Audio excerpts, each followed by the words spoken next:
Let's talk about what actually has to happen for the 49ers to get rid of Jimmy Garoppolo, use that cap space on more players, and give the team a real chance to win the Super Bowl.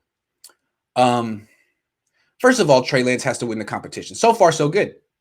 Knows the offense, outworking Jimmy, organizing team activities, becoming the leader. Now all he has to do is do it again in camp and in preseason.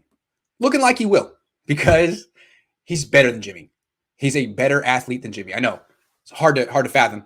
You see it, Kyle. I mean, you're so frustrated by Jimmy's limitations. This guy has none of those limitations. He just misses the occasional pass high. You can deal with that. He's 21 years old. But, okay, so Lance is doing his part, but that's not enough. You've complicated the issue, Kyle, and here's where I need to get critical with you. You also need to show that there's a backup on this team that's good enough to be a backup. You got to show it. You can't tell us without showing it. Because even if Trey Lance wins, a lot of Niner fans, maybe people in the organization, Kyle, are going to say, you got to keep Jimmy as a backup. We don't know what Trey Lance is going to do in a real game, even though he played well in preseason. He could get hurt. He could fall on his face. He could deserve to get benched. Let's just say he gets hurt. I mean, that's the most likely thing because every one of the Niners gets hurt, right? Two quarterbacks got hurt last year. We're assuming Trey Lance won't get hurt because he can move a little bit, but mobile quarterbacks get hurt too. So let's say Trey Lance starts week 1, but gets hurt at some point during the season like most 49ers players do. What happens then? Is Josh Rosen good enough? Is Josh Rosen good enough? Is Nate Sudfeld good enough? You have to, if Niner fans and the organization don't feel the answer is yes on either of those, and you can't get rid of Jimmy, then the quarterback competition doesn't really matter. You play Trey Lance, but you got $27 million parked on the bench, not being used. And then really you don't have a good chance to win the Super Bowl that way either. You're still hamstrung by his albatross of a contract, to use a mixed metaphor, which I like to do. Kyle, I know you were going to let me off the hook on that one. Thank you. So you got two things you need here. There's two quarterback competitions. You understand?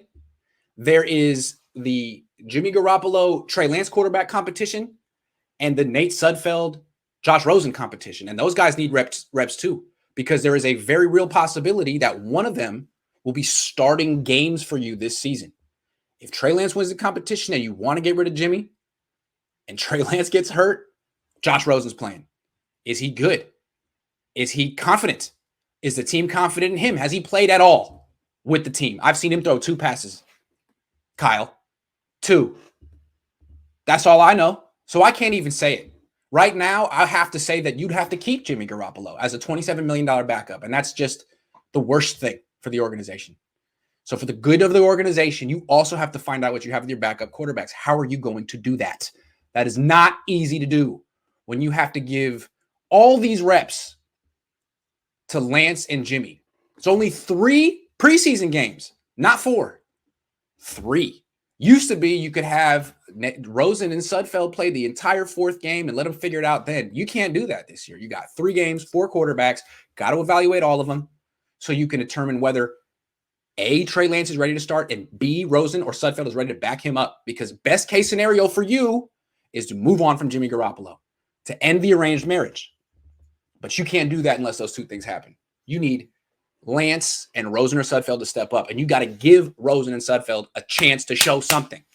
Otherwise, you're stuck with Jimmy for another year. You're basically living with, your divorcee while you're with your fiance. How's that feel? You got the divorcee downstairs with paperwork hasn't gone through, knocking on the door, being like, "Yo, stop walking so loud upstairs." That's what you're gonna have next year. You don't want that.